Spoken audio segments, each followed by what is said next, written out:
یوم ترویہ آٹھویں کے دن کو کہتے ہیں۔ ترویہ عربی زبان میں سیرابی کو کہتے ہیں، کیونکہ 8، 9، 10، 11، 12 4 5 دن حاجی مصروف رہتے تھے اور بعد میں انہیں اپنی سواریوں اونٹوں کو پانی پلانے کا موقع نہیں ملتا تھا، لہذا آٹھویں کو وہ خوب سیر کر کے اپنے جانوروں کو پانی پلا لیتے۔ وہاں سے اس دن کا نام پڑ گیا یوم ترویہ، سیرابی کا دن، یعنی سیر کرنے کا دن۔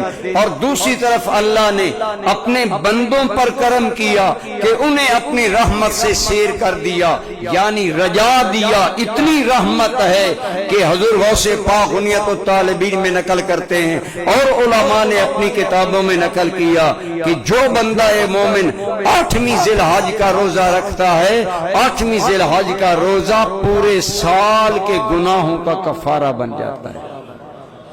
یہ 8ویں ذی الحج کی تو گویا ادھر اللہ کریم نے اپنے بندوں کی رحمت سے سیرابی فرما دی۔